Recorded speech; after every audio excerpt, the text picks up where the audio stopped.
wanted to just talk to you guys today a little bit about what's going on inside of many of us as we turn on the news and we see a very real human struggle occurring on around us.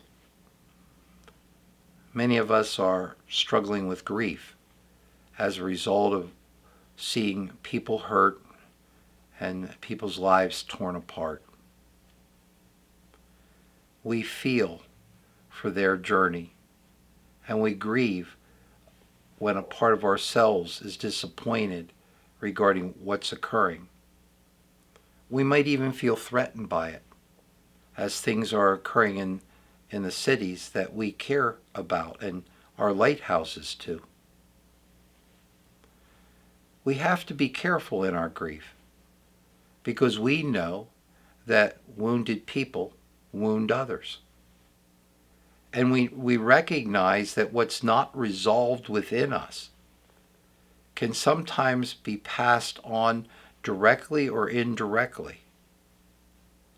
So as we deal with our collective and individual grief, one of the first things we have to keep in mind is just trying to put words to what's going on inside of us. I have lots of different feelings connected up to a lot of different history. And it's putting words to these things that it's what helps our clients or helps us get through some of these challenging times. I'm coming on here today not to try to fix anything. In fact, if you don't want to watch it, turn it off. I'm just going to share a couple of ideas that may help you think about or feel what you need to feel about what's going on with the grief within you, so that together we can focus externally to ourselves to continue to help those clients walking in here. We want to be part of the solution as a team together instead of the problem. One of the first things as I look at this stuff going on inside of me is that I realize that you can't make what's going on inside of me any better. And I can't make inside you better. Anything going on inside of you better. We each are on our own individual journey. We can respect each other. We can help, maybe as I'm trying to do here, get each other through it by putting words to it. But ultimately, I need to work on me. I can't fix you. You can't fix me. It's my problem. My grief is my problem. And if I don't deal with my grief in a very direct, self-responsible manner, it's going to come out and affect other relationships. And so I need to look at it. And in my journey within myself during these difficult times, one of the first things I recall is something I don't like. It feels to me like a scientific truth, and I find it repulsive about me. It's hard for me to digest, and yet I actually think it's true. Now, we talked at one of the times about COVID, about the amygdala, and how it kind of lights up when we're when we're threatened by anything. It drops its chemicals on, and we react as if some intense negative thing is occurring, and we get ready to run from it or fight. And we know as therapists that sometimes people have a sensitivity due to past trauma where they light up and react to things that really are fairly normal. They shouldn't be that big a deal. What this man researcher I sat with for a day who taught me about my body chemistry and my brain talked about. He shared with me, having studied apes and humans at a prestigious university, that there's a part of my brain that tends to be apprehensive when in contact with somebody that is different from me. What this man was sharing is that there is actually a biological measurable response that causes me to be challenged when people around me are different, and we know that difference initially feels threatening simply because it's different. Can you imagine the implications regarding not just race, but even a lot of our clientele who live in different worlds than we live in every day? If we're sober or we never struggled with heroin or other addictive substances, and that person walks in, they immediately look different from us. There immediately is a wall between us and them. And at PCS, we have our fine reputation because somehow we're able to quiet that genetic negative prejudicial response, and we're able to somehow overcome it. There's thunder going on outside. Even as we're doing this, there's thunder going on inside of us. And we have to look at that thunder, and we have to use either our higher power or our ethics or our values and quiet that part of ourselves that negatively reacts when people are different. So that's the first thing I thought about. Doggone it, there's a part of me I don't like. And I need to continue to work on and understand and learn to accept people that are different from me. The second thing that I thought about is that the human spirit is absolutely amazing. Meaning that there is a group among us of individuals, including ourselves, that wants to give everybody the benefit of the doubt and have them overcome something that would have caused them likely not to make it in life. So somehow we're portrayers of hope. I said to a group of people the other day, if I had to bet against you or for you, I'm sure enough happened in your life that I could have bet against you and had a pretty good bet. And yet you arrived where you arrived in your life because you were able to overcome these kind of negative forces in our culture that end up putting people down in groups and individually in a way that harms. So we need to see ourselves not only as working within ourselves, but then become a team and start to move out to help other people in a way that makes a difference in their life. Several memories have been very powerful in my life lately as I've thought about dealing with people that are different from me.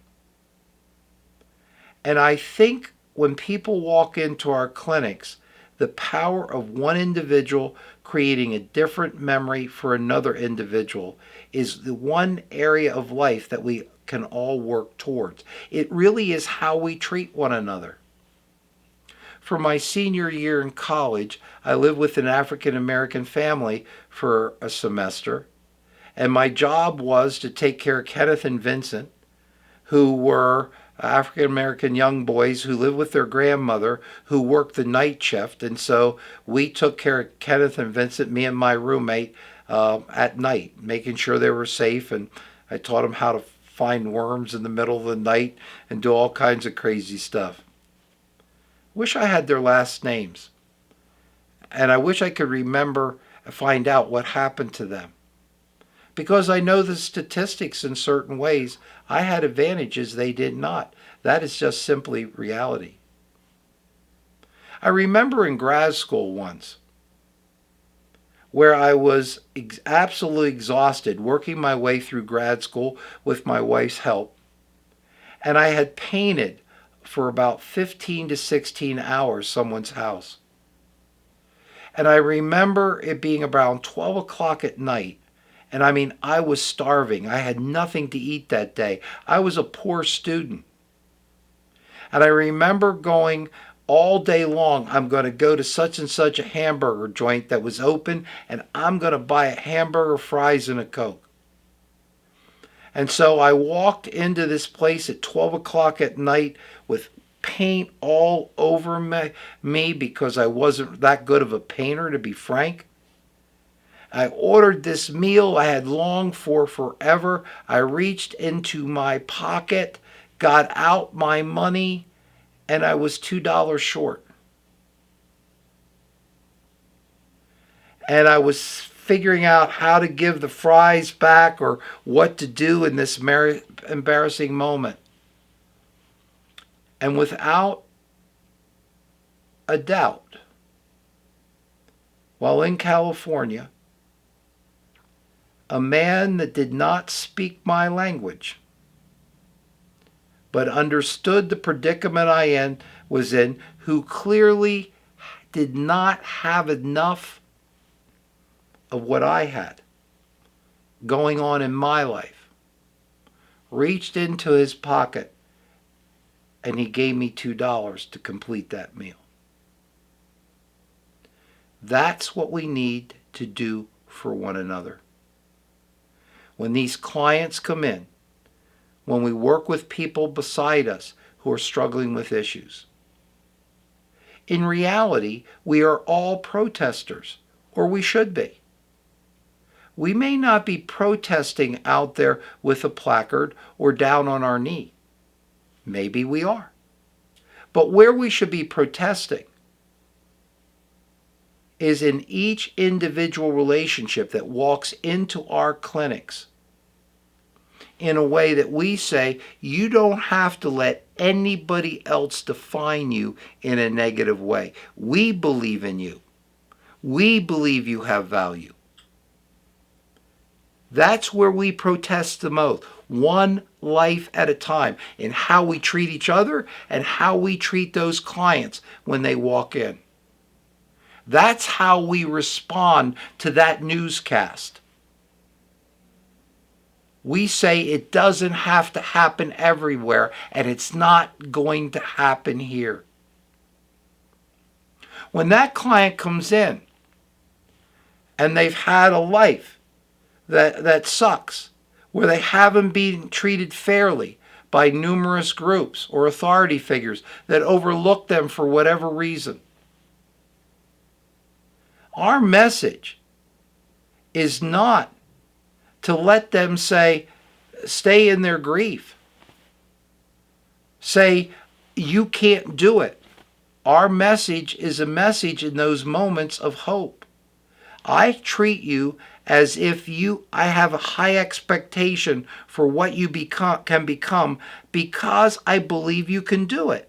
Now, it helped me because my mom wanted to kill me, literally, okay, along with herself. She told me that. And yet, I couldn't let that define me. And we can't devalue these people by any less of a message. When that client walks in, we have to treat them that they can be anything they dream of. They have to make some changes, just like the rest of us. But we have to help them be able to succeed. I want to end here in a second with this. I want to share with you a story where I was like a really lousy therapist. Actually, my only caveat is technically I wasn't a therapist at the time. I was studying to be a therapist. I was instead a psych tech at a hospital. And back in the dinosaur age when I was this psych tech, they would sit there and they would write out a prescription, the psychologist, and they would say, Roy, you take this person downstairs and you have them hit the punching bag for 1 hour or half hour and think about their mother, or think about that abused them, or their father that molested them, or some other negative grief reaction. And so I would be down there coaching these people to hit this punching bag. And then about 3 to 5 years after spending several years doing this for clients, I read a book, I think her name was Carol Travis, on anger. And I realized that actually what we were doing creates more anger. We're angry in our sadness about this grief. Anger is part of a natural grief response. And yet each of us have to deal with it in a certain way. And the way to deal with it isn't out hitting a punching bag. The way is us for to look within ourselves, feel it, label it, redefine it, understand how we cheat ourselves when we don't value the diversity that's around us, and make those mini memories with a wide variety of people that are different from us so that we can tell that little part in our brain that says, wait a minute, this person's different from me. I may need to be careful. We say to that part, shh, shh.